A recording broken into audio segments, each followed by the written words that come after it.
James, I don't know about you, but I think this has been a massive bust. I am exhausted. We have been trying to hitchhike all day, and unfortunately, even though we're on the 405, one of the busiest freeways in the world... You'd think there'd be a car here. That would at least pick us up and take us back home. Yeah. So, alas, we are stranded where there is no communication, where there is no civilization. We're talking about Brentwood, California. Good thing we have our microphone and your laptop here to record. Well, I always carry that in always worst-case scenarios. Just I'm setting up the tent right now. We're just going to camp in the middle of this strange, barren wasteland that is called Beverly Hills or something like that. I've never heard of it. Yeah, as we're setting up shop. But we have a podcast to record. We have a podcast to record, and honestly, like... You know what comforts me? It is talking about my favorite things. Would you be interested in talking about your favorite trailers of all time? I could whip something together without any previous thought. Okay, cool. Well, let's hit up that 7-Eleven and grab some snacks, and then we'll get back to the campsite and talk. Sounds good. You can't haul your stuff without a trailer hitch. Trailer hitch.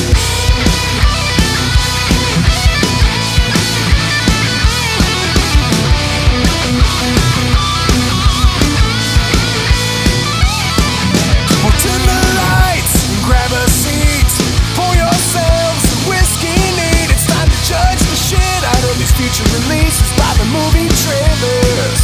We're trailer hits. This movie might totally suck, but the whiskey sure is going down fine. Yeah, we're trailer hits.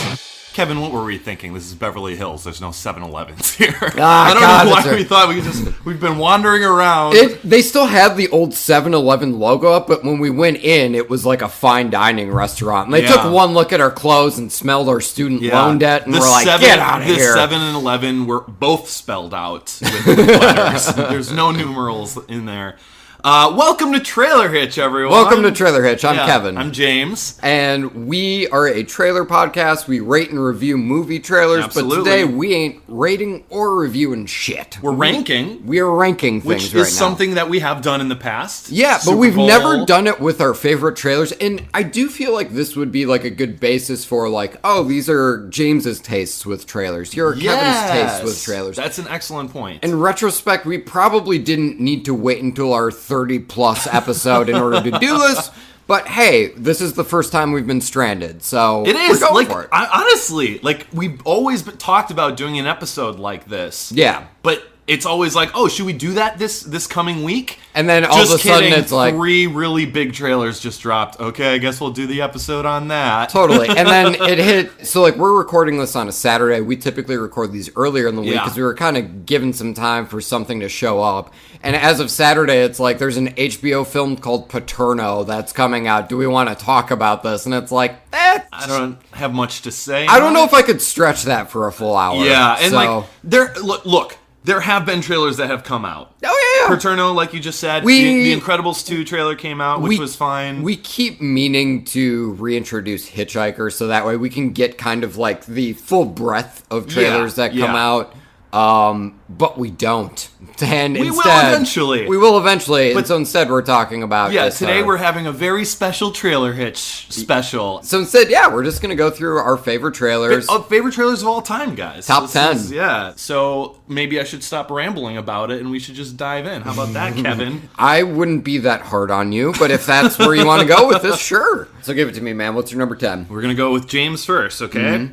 James's number 10 favorite movie trailer of all time is the first Watchmen trailer. It's a good one. The trailer came out in 2008, and the trailer I'm specifically talking about is the one, it opens with Dr. Manhattan. Mr. Manhattan? Dr. Manhattan? Doctor. The blue guy. The big Smurf.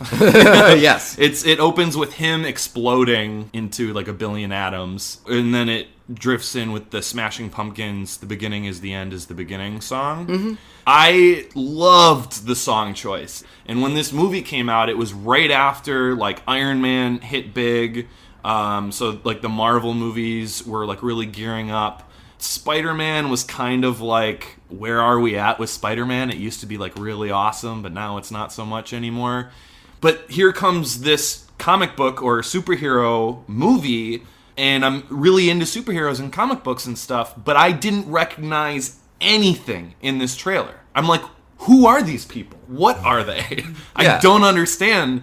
And I was absolutely fascinated with it. I was enamored with it. I watched the trailer so much.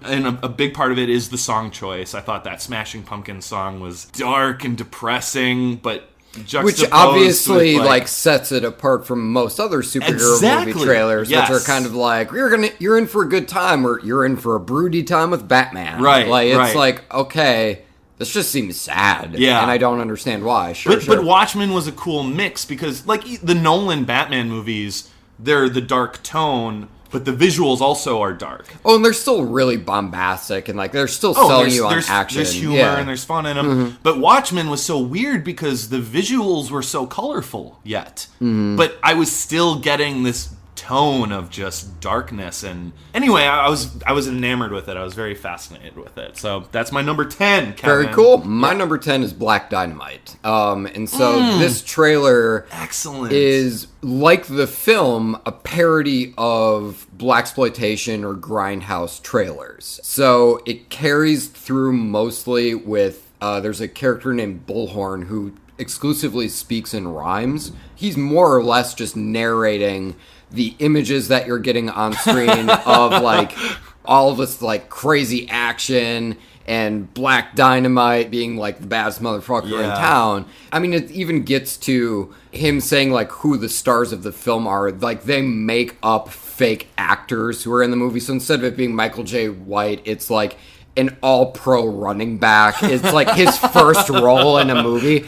And it just adds even more fun and goofy context to just the blast that is Black Dynamite. And at the same time, it does carry through the style of grindhouse and exploitation thrillers. Because luckily, since we live in Los Angeles, I've gone to the New Beverly. And they do play a lot of like grindhouse trailers and stuff. And having seen those trailers, now going back to this, it's like this hammered the nail on the head. Yeah. It completely evokes that style while at the same time kind of taking the piss out of it, which is what the movie does so exceptionally well. I really should watch it because you introduced me to it, and I had so much fun watching that movie. And I'd really like to rewatch it. I think I've seen it like 7 or 8 times, and I'm more than willing to put in an 8th or 9th watch into it. So hit me up, yeah. All right, excellent number 10.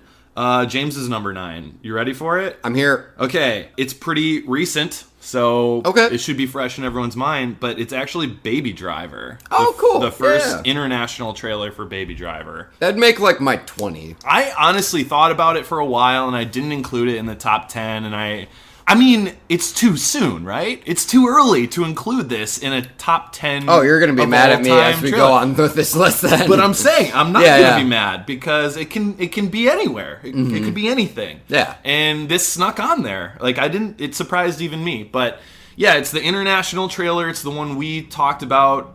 It was obviously the best one. Definitely. And you know what? You know what's funny is people's tastes and opinions change, Kevin. It happens sometimes. It's true. Eagle-eared listeners may know that in our favorite trailer of the year episode... It wasn't your one. It wasn't my one. Yeah. And you also might find that the ones that beat Baby Driver in that episode are not in this list of mine. Sure. It just happens sometimes. Like, after, 6 months, a year... Oh, this is the one I still remember. The Baby Driver trailer is the one that I'll revisit. It had everything, man. It had the awesome action. It had the drift. We always talk about the coolest car drift in like any car chase scene ever. And it is one of the first trailers that's actually captured Edgar Wright's style as a filmmaker. Baby Driver was the first one that just knocked it out of the park. Yeah, not even like, oh, that accurately sums up his style. No, it crushed it. Yeah, it was completely perfect. The humor was good in it. The music just felt so much energy and fun. And I loved that trailer so much. So that's why it's my number 9. Very cool. Well, my number 9 is 10 Cloverfield Lane. So hey, that was very recent. That was your favorite trailer of 2016, I believe. That is correct. Yeah, I do remember that. I do just... So your list makes sense. Mine doesn't. No, and like I agree, like tastes change and stuff. But sure. for me, 10 Cloverfield Lane. I'm trying to not beat you up. I know. I'm beating myself up. We're already having to stay outside in this wasteland that is Beverly Hills, where there's absolutely no economic growth at all. Yeah, so I mean, 10 Cloverfield Lane for me is the best epitomization of basically making a trailer its own short film. You watch it and you get a sense of a story there. I mean, and I'm evoking specifically that first teaser trailer that starts with the jukebox turning on and you see the lives of these three people living in a bunker. And you don't really know what's going on, but you see them playing games together, you see them eating together, and everything seems fine. Something seems off, though. As you continue throughout the trailer, no, something seems really off, and I don't understand what's going on. And John Goodman specifically looks like he's kind of the source of the aggression and the tension. The tension, there you go, yeah. Are these people being kept here maybe against their will? And then finally it hits a point where Mary Elizabeth Winstead's character whacks him over the head, runs up these stairs, and is about to leave as John Goodman encourages her not to go outside. And then we get a reaction shot of Mary Elizabeth Winstead looking outside and her face dropping, and that's more or less the end of the trailer. And it is. It's so this good. really well-constructed story told over the course of like a minute and a half or 2 minutes. You explained it so perfectly. But at the same time, it left me wanting more. Like, I was satisfied immensely by that trailer, but I was like, I want to know what the fuck's outside. I know, And it got me in the theater right away. So yeah, that is easily a number 9.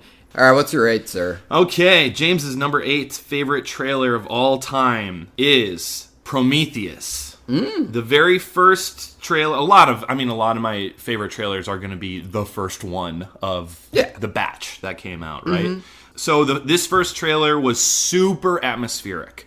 Very minimal amount of words. Then it's just incredibly tense visuals paired with amazing sound design of, I don't even know how, it was like an alarm sounding, or you know, like some sort of or something like that.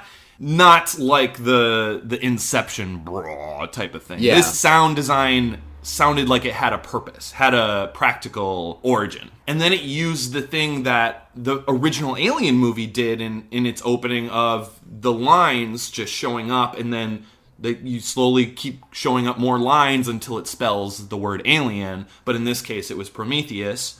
And then the trailer ends with the main character just like screaming. It just was like... And at the time, the trailer came out in 2012. At that time, I had never seen Alien.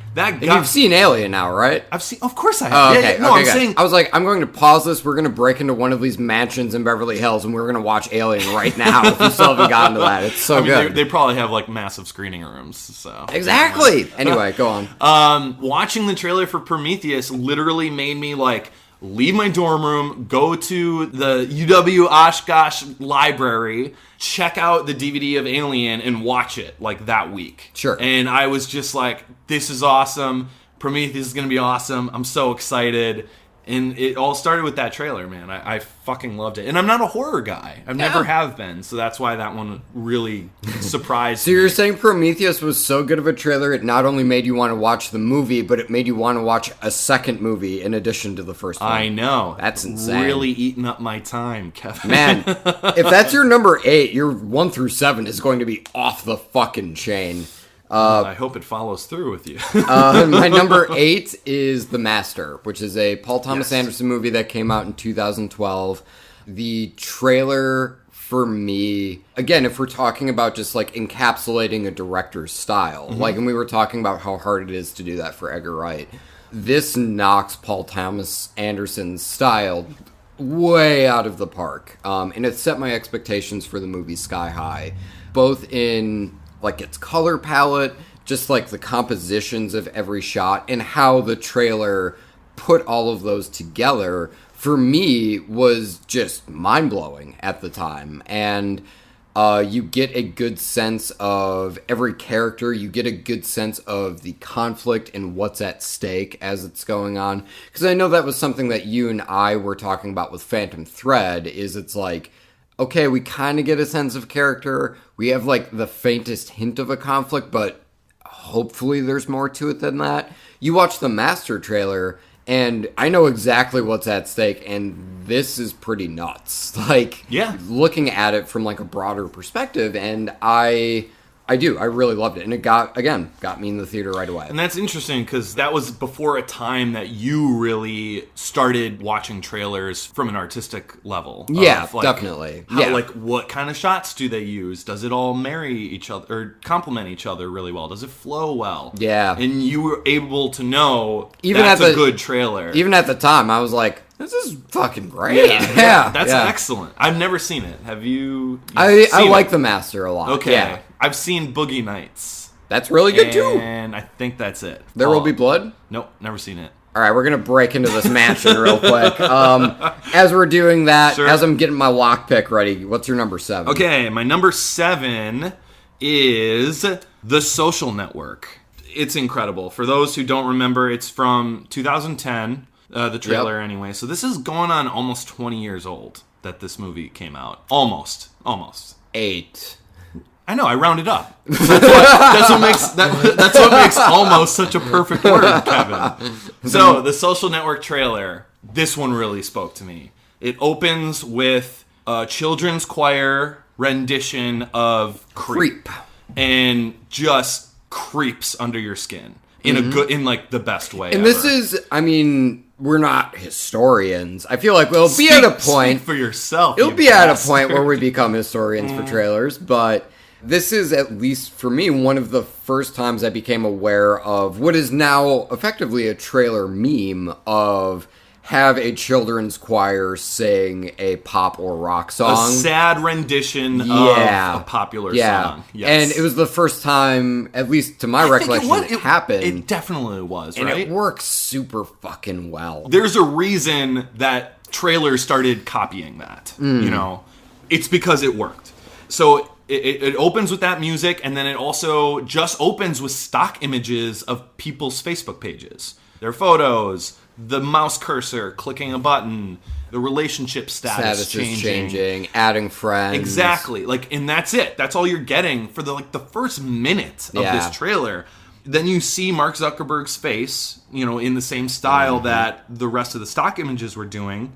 And then the trailer just builds from there, man. And the children's choir rendition is a big part of that. But a bigger part of it... As it hits the chorus of the song. Exactly. Yeah. And a bigger part of it is the editing and how you build the emotion from that moment to the end. And just like... Yeah, you're just getting these little snippets of dialogue as it goes on. It feels like every single one is just, you know, raising that conflict more and more and more. And, like, you get a good view of, like, here's all of the success that came with the start of Facebook, but here's all of the baggage that comes with. Yeah. What was cool about it is those little lines of dialogue, you could tell were out of context and spliced up, but you get the story, man. You are following it in 40 seconds. Oh, and I love that last line in the trailer where Mark Zuckerberg is at a hearing and he stands up and is like, you know, I understand that I've done some wrongdoing, but I do believe I deserve recognition for what I've done. And he sits down there like, what? For what? For what? And you went, yes. Yeah. Yeah. And I don't understand which part. Yeah. Yeah, that's exactly. I just rewatched it. It's so good. And then, obviously, very parody worthy now. But the fucking tagline is incredible, too. Like, you don't get to 500 million friends without making some enemies. And I think that the tagline is revealed along with the Andrew Garfield character, like, losing his shit in the trailer. Yeah. And it's just so intense and so good. In the trailer, going on almost 40 years now. Rounding up. Going almost 10 years now. It's still so relevant. I just watched this trailer 20 minutes ago, Kevin, and I'm still like feel like we're stuck in this weird social networking obsession that we were 10 years ago. Yeah. And it doesn't seem like it's evolving in a good way or a bad way. It's just staying the same. It's a weird, like, limbo that I feel like we're in with social networking. Anyway, that's some little social network commentary for you. Boom! Well, and, like, before it became kind of expected and blasé to refer to social networking as a very sad and lonely thing. And so at the time it was like, oh my god, it's right. This is all really sad and impersonal. But, like, obviously now, 8 years removed, 50 years removed. Yep. Going up. Just rounding it up. Now that doesn't seem like quite as revolutionary a note to hit, but of course at the time it was. I think it still works on its merits. Yeah, totally. So there you go. That's my number. Right. That was my number 7. So what is your number 7? Okay, my number 7. First of all, this mansion doesn't have an ADT symbol. So are you cool with just breaking into this one, or should we keep walking? Let's just walk, man. All right, I'm enjoying our time together. Okay, so. well, I am too. I'm just saying, I want you to see There Will Be Blood. My number 7, so you were mentioning with Prometheus, oh man, like this was so good, and like you were referencing Alien, man, it made you want to watch Alien. So my number 7 is Alien. Oh, it's actually the trailer, Excellent. Yeah. And you're going to notice as we're going on, at least for my list, I don't have very many older films on my list. James and I have, I think, talked about it on the podcast. If not, we've certainly expanded on it off podcasts. Trailers as an art form and making a good trailer that in addition also sells your movie well is a relatively new form. If you go back and look at trailers for movies from like the 60s or 70s or 80s, 90s, like writ large, most of them suck. Yeah. And they're more so just like telling you the reasons why you should go see the movie by, throwing up like a star on screen. Just the star's name is really... Yeah, exactly. Come see Cary Grant's new picture. Yeah, exactly. That type of stuff, yeah. Alien, now again, not a historian, but this is like the earliest trailer I can find where I'm like, this holds up really well as a trailer. And so this one starts with it's building the title of Alien by putting with in line lines. by line. Yeah. And you're just getting shots of space and what looks to be the moon. And as the lines are coming up, you kind of pan out and you see, no, we're not on the surface of a moon. We're on the surface of an egg. And right as the full Alien title comes up, that egg starts to hatch. And then from there, we start getting images of the crew members in the space station. Tensions rise, and for me, this is probably the earliest example that I've seen, anyway, of an atmospheric trailer. This is all atmosphere. What's the sound like in it? Is it all silent? Because the whole tagline was, "In space, no one can hear you scream." Oh, I'm sorry. Did I? Oh no, you're not. There? No, that's okay. For the most part, it's this rising score that mostly starts out ambient, and then it's kind of ramping up, and as shit starts going wrong, as you're getting more images of people screaming. Even having seen the movie, watching the trailer, it's it's cut together in such an intense way that it's I'm on the edge of my seat and I'm only watching a 2.5 minute trailer. Yeah. And it builds and then the score turns into this cacophonous clusterfuck as just all hell is breaking loose on screen. And then all the sound cuts out, and then we cut to a space station, presumably where all this chaos is happening, gently floating in space, and then the tagline comes up, "In space, no one can hear you scream." Right. And I'm like, that's fucking brilliant! Because it's all that chaos is happening on that little ship. And you wouldn't be able to tell. You wouldn't be able to tell. That's incredible. It's so good. So yeah, that is my number 7. Excellent. Yeah, mine definitely don't go back that far. But like you said, there wasn't really much noteworthy back then. So yeah, anyway. if you want to hand me that screwdriver, I'm going to try and break into this house here. What's your number 6? This is I'm an working ice on this. pick. I hope that's okay. Oh yeah, I think that'll work.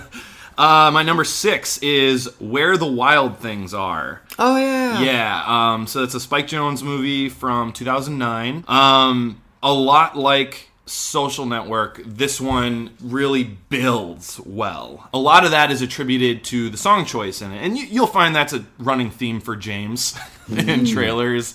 If it's got a great song in it, it's kind of has me. So the song for Where the Wild Things Are is the Wake Up song by Arcade Fire, Yep. which just crushed it in the trailer. But like that trailer, I mean, it wasn't a children's book that I was very familiar with. I was more an Eric Carle type of children's book type of guy. I don't even know that one. Hungry Caterpillar type of stuff? I was Chicken Soup with Rice, baby. Oh, excellent. All day, every day. Or Cloudy with a Chance of Meatballs. I was a big fan of that one, also too. good. Anyway, not important. So I wasn't entirely familiar with these visuals of this kid and these crazy monsters, but man, was it gorgeous looking. Beautiful. I mean, the cinematography present in that trailer was astonishing. And then mixed with that song that made everything build. And you didn't even really know what the plot of this movie was. It was just kind of like rampant fun of this kid in his imagination. But it makes you feel like a kid again. I really connected with that trailer. It got me so fucking excited for the movie. And then I saw the movie, and it was very disappointing and just kind of okay. So there you go. That was my number 6. All right. I think I almost got this lock. My number 6 is A Serious Man. Okay. And so again, like, I can't speak from a historical perspective whether or not this is the first instance of it. This is probably my favorite example of this style of trailer where they use sound from the film to make the soundtrack. So in this instance, it is the main character repeatedly being thrown against a chalkboard. And so it's just him smacking the chalkboard is just this metronome that goes on throughout the entire trailer. And it is this man speaking to a secretary desperately wanting to see a rabbi because his life is just in shambles and he desperately needs some guidance. And as he's saying that his life is in shambles, we get a car accident. So now on top of the metronome of the guy hitting the chalkboard, we now also have the car crash as another part of the impact. And it's another part of the soundtrack. And it keeps building as we see this guy's life. You know, like his wife is leaving him, his kid is out of control. And as all of these different elements are incorporating themselves into the soundtrack, he finally gets it out, like, you know, I'd love to see the rabbi. And the secretary gets up out of her seat, trudges along over to this rabbi who you just, like, see through a door frame. And then she comes back and says, the rabbi is busy. And then the guy in response says, he didn't look busy. And then she replies, he's thinking. And then we hit into Somebody to Love by Jefferson Airplane as we get like the title card in big bold letters. And then we come back into the metronome of the guy being smacked up against the chalkboard.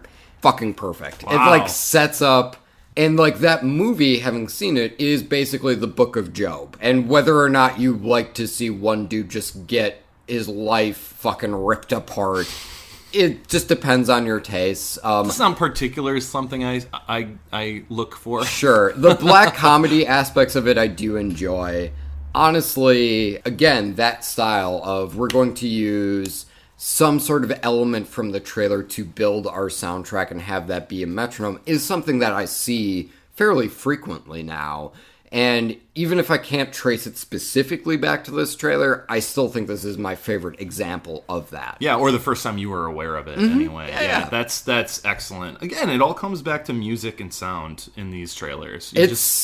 Everyone always says, like, film and TV is a visual medium, and that's only half true. It's audio and visual. Oh, and man.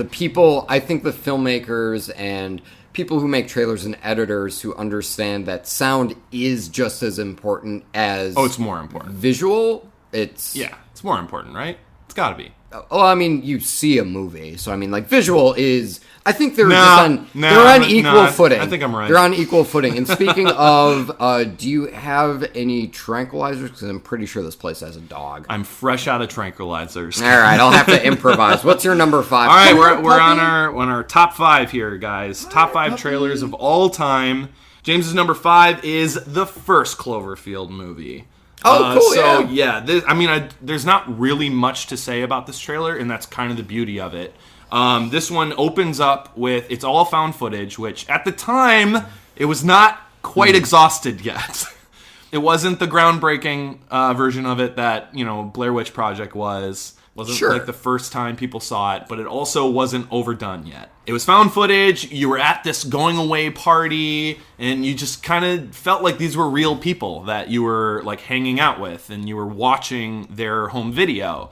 And then, all of a sudden, chaos ensues, like an explosion, the power goes out or something. There's like a newscast person on the TV explaining blah, blah, blah, and then they all go to the roof. And they're all just like, this is far away from us. This isn't a big deal, but we're interested. And then, like, a huge fucking explosion happens right as someone is saying, I guess you should have left town a little bit early. Like, just joking. Yeah. And then it turns out he couldn't have been more correct. You should have left town a bit early. Because the explosion happened seemingly miles and miles away. But the debris of it skyrockets and travels all the way to them, and then you realize once it hits the street and drags that it was the fucking head of the Statue of Liberty. And then it cuts to black, it cuts to credits, and then it doesn't give you a fucking title of the movie. No title. I don't remember that. That is 100% true. Everyone watched this trailer and went, what the fuck is that movie? What is it? Like, that was their whole marketing, was we're going to make this awesome trailer, get people talking, and they don't even know what the movie is. And it worked. People were like, did you see the trailer with the Statue of Liberty head? Like, that's what people were saying. Anyway, that was the movie came out in 2008, but the trailer was 2007. Sure. And eventually they did release trailers that had the title that of the film. actually let you know what the movie was called. But, like, in obviously, people need to know the name of the movie for when they go to the movie theater. Yeah, definitely. And want to buy a ticket for that Statue of Liberty head destruction movie, please. Anyway, Deep Impact coming up, sir. So I loved that trailer. So there you go. That's James's number 5. My number 5 is Killing Them Softly, which is Brad Pitt? Yes. Right? Okay. It's a crime movie from 2012, directed by Andrew Dominic. This is probably my favorite example of a trailer that I thought was better than a movie. Okay. And bear in mind...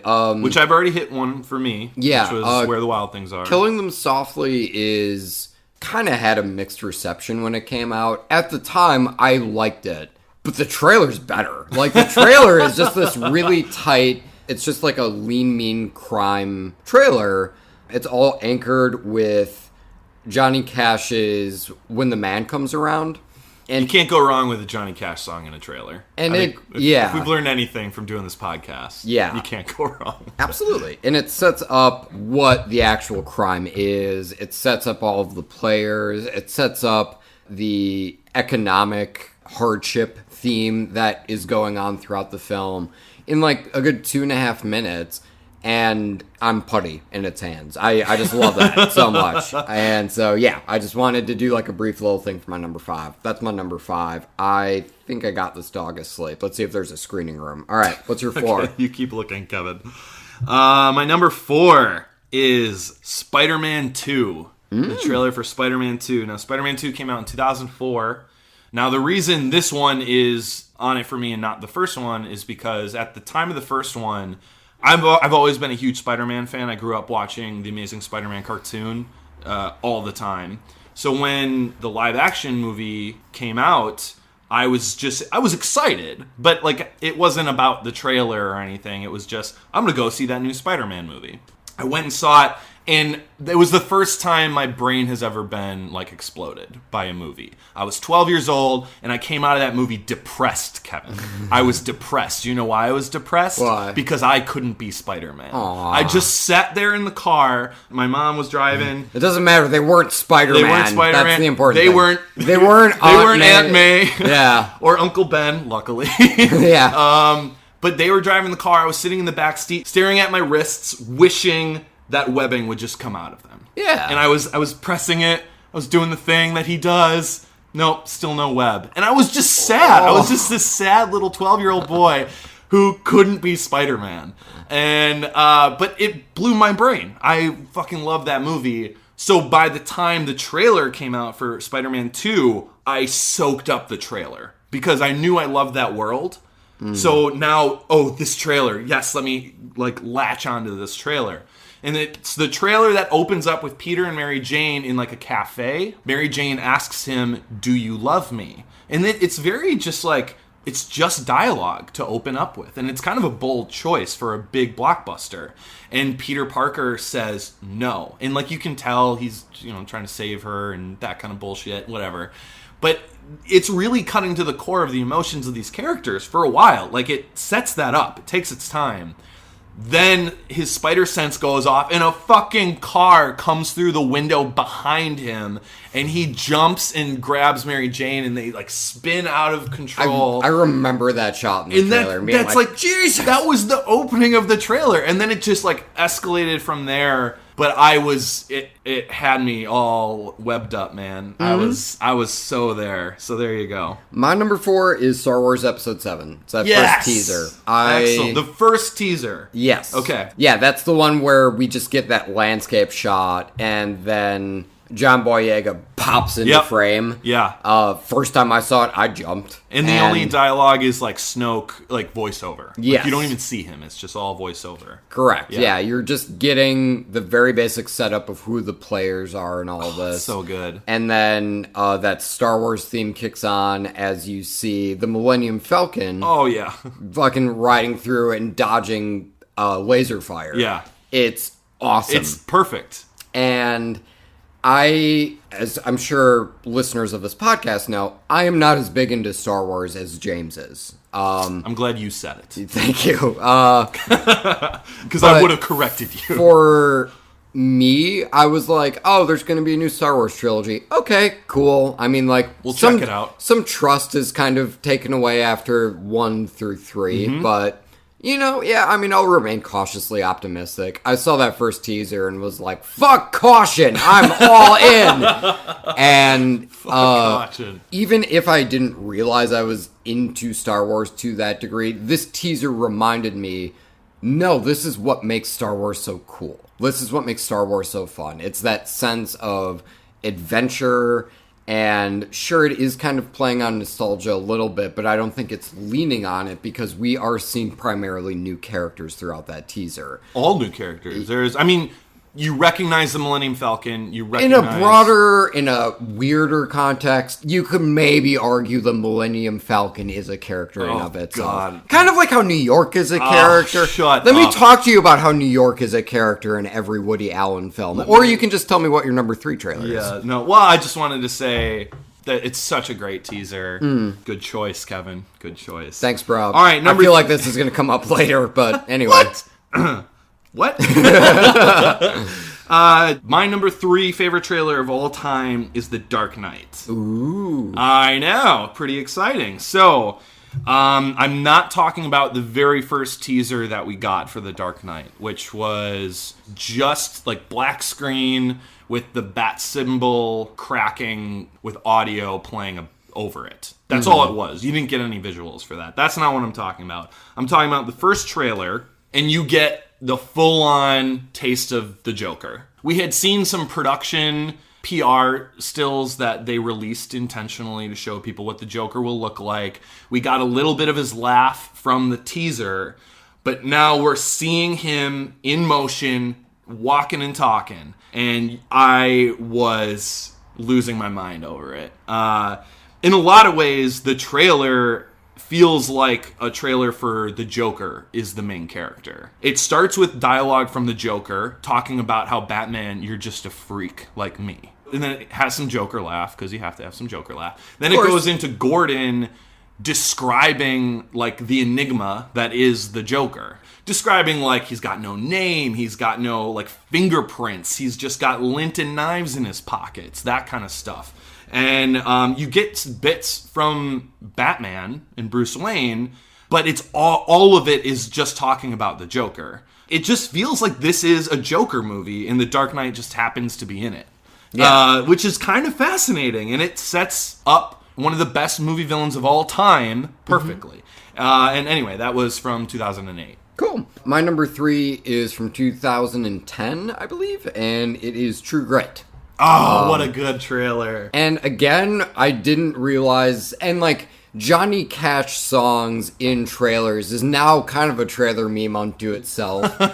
However, Yeah, I do have 2 of those on here, and so I guess that's something that think that's works. What I'm saying, though. If you can do it right, you do it right. Yeah, so this trailer uses God's Gonna Cut You Down, and really the best way I can put it is this trailer sells the movie. It's like if No Country for Old Men was a Western. Never seen like it. Just a straight up Western. You've seen No Country Oh, for Old Men. I have. Sorry, I was just so used to saying I've never seen it for the longest time, but you relatively recently introduced it to me. So Yes, I did. Sorry for derailing you. No, it's okay. Continue. I mean, it would have just been we would have just done a double feature in this mansion instead of just watching one movie.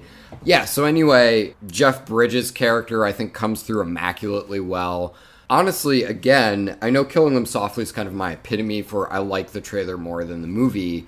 I think just because the trailer sets up kind of a different movie than what True Grit is, because I think the movie is far more character-driven, and I think it finds more... Like, there's definitely more, like, we're just going to follow these characters and see where they go. And, like, we're not in any rush for our plot.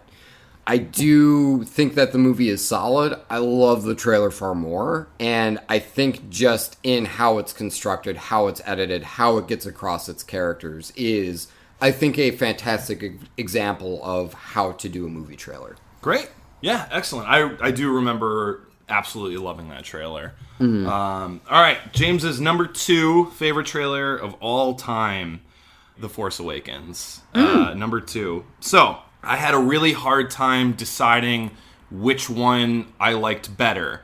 The teaser, which was your number 4. Yeah. Or actually the trailer number 3. And I ended up landing on trailer number 3. And the reason I don't also have the teaser on this is because I'm trying to make it interesting for you listeners. I don't want 2 Force Awakens trailers on here. Sure. But that teaser, it's fucking perfect. perfect. It's fucking perfect.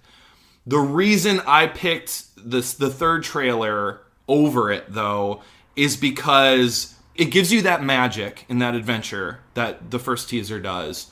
But it gives you a taste of every person who will be your main character in this movie. Mm-hmm.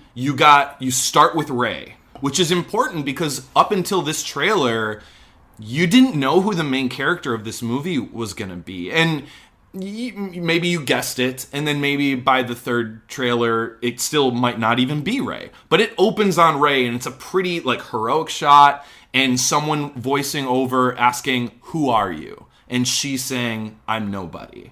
It just feels like you're setting up a main character here. Yeah. So that was really important to me, that they were setting aside Rey. This is your main character. This is your hero for this movie. Then we get some time with Finn. I'm a stormtrooper. I was raised to do one thing, and like them all, I just did what I was told, and that's not what I'm like anymore. Something along I didn't, I'm not quoting it exactly, Kevin. Jeez, give me a break.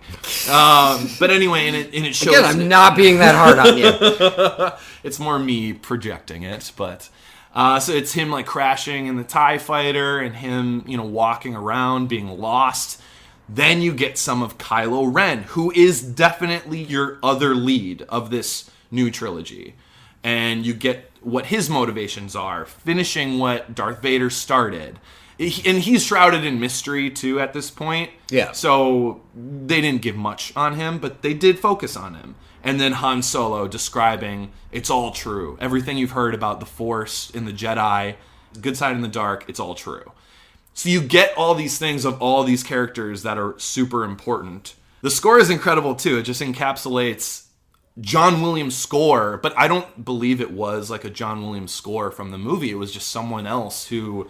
We need something that sounds Star Wars-y, but that fits for this trailer, and they did it, and it's perfect. Yeah. Anyway, there you go. That's my second. Okay, so your number 2 previously appeared on my list. My number 2 previously appeared on your list. That's The Social Network. I was gonna guess. I would have said, I'm glad I didn't say anything back when I was talking about Social Network. You were probably like, man, you're adding a lot to this. It's almost as if you watched this trailer recently. And yeah, I was gonna say something, but I'm glad I didn't, because it was a surprise. Because it's your number 1 or number 1. 2. Your number 2. Sorry. Yeah, it's and honestly, man, I think you covered it exceptionally well. Oh, thank you. I added onto it. I really don't have too much more to add, other than if we were to do a top 20s, say, there would definitely be more David Fincher appearing on this list, because I think David Fincher trailers tend to be really well constructed, and I think they do really interesting things with audio. I remember the Zodiac trailer being really good. Zodiac's really good. The first teaser for the girl with the dragon tattoo is really good. That was hardcore. That was more a hardcore rendition of what this trailer is. Right. Like this this one starts very impressionistic and to a degree abstract, before kind of like settling in and locking into a rhythm to accommodate for Aaron Sorkin's writing. Yeah. Whereas the girl with the dragon tattoo is like, fuck you, all impressionism all the time. They should have used Creep, but a screamo heavy metal version of Creep. Yeah. And they're still kids, still kids. You just throw a couple guitars and some drums behind them. So yeah, man, I mean, I really don't have too much more to add other than, sorry it's taken me so long to find a screening room. And by the way, why does a mansion need 4 saunas? What happens in this mansion where you need 4 saunas, James? All right, while we're doing that, though, homie, while we're in the Great Hall, while we're in the Great Hall of this mansion, let's talk about the greats. Let's talk about our number ones. The tippy top. All right, and I've talked about this trailer at length with my friends. I don't know if I've actually brought it up on the show before, but my number one favorite trailer of all time, beating out Star Wars: The Force Awakens, is Star Wars 4. Is Star Wars? No, it's not. Those trailers sucked. That's a whole other thing. That's a whole other thing. We'll get into that. A different podcast for a different time. Right. My number one is Terminator Salvation. We've been fighting a long time. Humans have a strength that cannot be measured.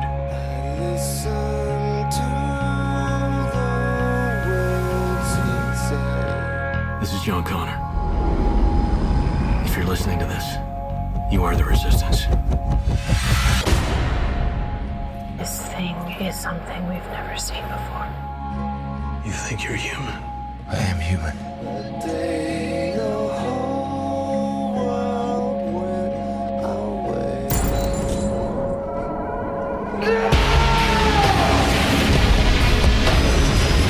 If we stay the course, we are dead! We are all dead!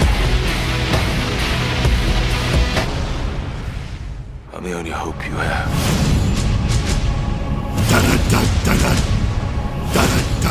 Yeah, that one. Let's get into it, man. This trailer made me love movie trailers. Well, I loved movie trailers before that, but before Terminator Salvation, every time I saw a movie trailer that I loved, it just made me go, I can't wait to see that movie, right? Once I saw Terminator Salvation, I can't wait to see that movie, but I also went, this trailer is so good. I love this trailer. Who made this trailer? Someone came up with this trailer. It's so good. Anyway, I think I milked that enough. Anyway, the trailer opens with some title cards and stuff, and then you get a sense for Christian Bale as John Connor. But where it really gets me is the 9 Inch Nails song, The Day the World Went Away. It is just slow and methodical, or whatever, and it just kind of feels like it's just kind of guiding you along, like, take me by the hand, I'm going to show you this world. Because we're familiar with the Terminator franchise at this point. There had been 3 films before it, but this is going to give you something new. This is not a time travel movie. This is a war movie. The future war that all the franchise is always rambling on about, which I think we do see a glimpse of in Judgment Day. In Judgment Day, we do, yeah. And but this is the first one where it's like, okay, now you're actually going to see what this all leads exactly. to. Yeah. This movie is about the war. It's about John Connor, the general, leading the human resistance against the machines. And I was just like, yes! I want a war movie about man versus machines. And we all know, I don't know, I might not have said this on the podcast either, but I'm not a big fan of artificial intelligence, Kevin. You have talked about it on the podcast, yes. So it stems back, maybe it does stem back to Terminator and Judgment Day and stuff, but I've never trusted Skynet. I never have, and I never will. But this gives us the war. And with that fucking music Yeah. It's incredible. And then it starts... So then the trailer introduces Sam Worthington's character, who these machines are starting to build Terminators that look like human beings. This is like the first time they're doing this. And they get Sam Worthington, and he is not aware he's a Terminator. Like, Christian Bale, like, unhooks him, and he looks down, and Sam Worthington screams like a blood-curdling scream just as the Nine Inch Nails song, like, kicks into overdrive at, like, the same time. And it built to that moment so perfectly. And you're just like, this looks insane. Like, there's a Terminator in here who doesn't even know he's a Terminator. It's like, what is the point of that? I don't know. I can't wait to find out. And I can't wait to find out what other twists and turns this movie has. And this trailer came out in 2009, and the movie sucks. And that's where I'm ending my. It's not your favorite movie. I'm ending the description. Trailers. Exactly. I'm ending this description with a fizzle because that's the way the movie did it. First of all, that's the only twist and turn of the movie. That's it. It gave it away in the trailer. And you think there's going to be more. There's not. You think, oh, what's the point of him not being aware that he's a Terminator? I couldn't tell you, Kevin. I don't know. It's not... Who cares? I don't give a shit. The movie is terrible. It's so terrible that I would rather watch the trailer on loop over and over again for 2.5 hours out of my day than sit and watch that piece of shit again. I hated it. Well, fair enough. You seem... Fucking McG. You seem bummed. I think we can agree. Unfortunately, looking at this piece of mail, this is McG's house. So how about we get out of this mansion? Can we egg it first? On our way out, we can. And then we should get to hitting the Fury Road, which is my number one trailer of all time. Mad Max Fury Road. A fantastic segue.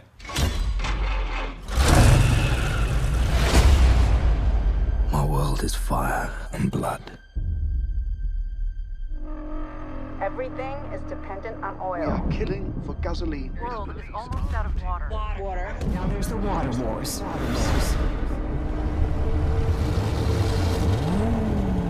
Here they come again.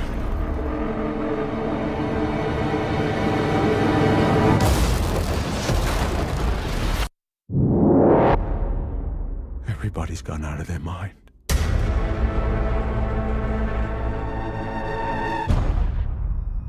You're not the only one, Max.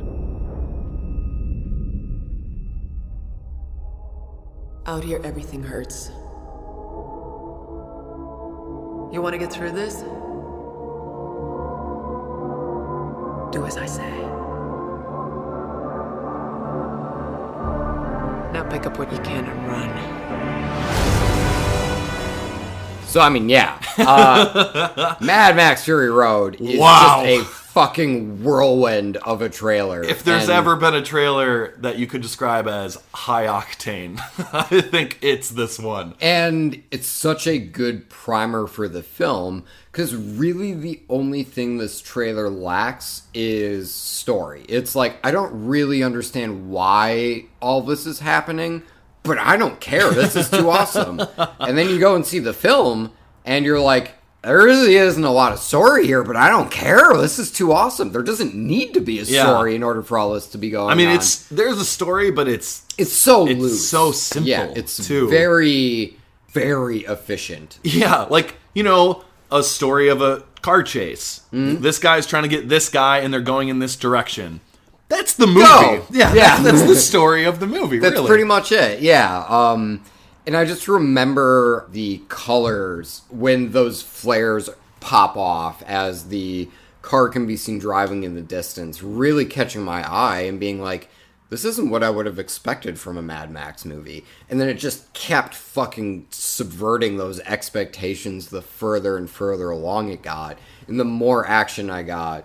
And I was going to argue like, oh yeah, you don't really get a lot of character, but no, you get really good character stuff upon further rewatches with this trailer, just like with the movie too. It's subtle stuff, though. It's subtle stuff, but that shot where Charlize Theron's character falls to her knees on the sand and lets out that silent shout, The first time I watched the trailer, I had goosebumps. And even if I didn't fully understand why she was screaming into the void, I wanted to know. And I just knew that there was so much power coming from that scream. Yeah. As there is with the rest of the trailer. But, like, this shot includes Max being on, like, that really long pole as he's being... Like... As he's kind of, like, on, like, this weird metronome thing. He's pole vaulting. He's pole vaulting, and then you just see explosions, like, behind him. Yeah. And I'm like, get me in this theater right now. Like, this looks so much fun. It's insane. Yeah, again, like, all of its music choices, it builds and kind of brings everything down and then fucking ramps it up to 10 in such a beautiful and efficient way. Yeah. I think this is kind of, for me, the apex of a great fucking trailer and a great fucking movie. And that trailer just sets you up right on equal plane for, this is what you get. And I loved it. So, yeah, that is my number one. I am so happy we did this. Like, this, I feel like this episode turned out really good. I hope you guys all enjoyed it. Hearing about our favorite trailers of all time. Yeah, if you want more content like this, just feel free to strand us by the side of the road, and we'll drum up more stuff like this. Just tell the rest of the industry to cool it on the trailers for a couple weeks. Right. And it'll give us a chance to do something fun like this again. Totally. And I really liked rewatching all these and revisiting the ones, especially from like 10 plus years ago. Absolutely, yeah. There wasn't a bad egg in either of our bunches, which, speaking of, if you want to try and get McGee's, I think his car, you can see it over there. Just see if you can fucking pelt it with an egg quick. Yeah. Do we have eggs? We got plenty of eggs. We have, as you know, I brought my laptop, a microphone, eggs, and you brought an ice pick, and that's how we've gotten where we are today. I just got the ice pick. Anyway, I am surprised and excited that our lists didn't overlap as much. I kind of thought it would happen more than it did. But we really only had the two. Yeah, Social Network and Star Wars, right? I mean, we got some excellent coverage here, and like you said at the beginning of the episode, we really got a sense of what each of our tastes in movies are from this list, and like our tastes in trailers too. Yes, yeah, that's true. Yeah, because there are movies on here that are garbage. Yeah, totally on my list. Anyway, cheers, Kevin. Cheers to you, sir. Happy weekend. You know what? It's not the weekend when people listen to this, so why do I date it? I'm really dating ourselves by doing that. You seem really tense right now, man. Just let's fucking throw a couple eggs. And McGee! Thank you very much to Danny Schmitz from Lost in the Name for our awesome theme song. Thank you so much to Casey Clowers for our awesome outro song, which you'll be hearing very shortly. If you'd like more content like this, less content like this, about the same amount of content like this, feel free to let us know. Shoot us an email at trailerhitchmailbox@gmail.com. Otherwise, you can hit us up on Twitter at trailerhitchpod. You can hit us up on our Facebook page. If you can rate and review us on iTunes, we would greatly appreciate it. Absolutely. And until next time, folks, thank you for stranding us. We had a great time. Hello. Bye-bye. You can't mend holy sails without a sailor stitch, and you can't haul your stuff without a trailer hitch.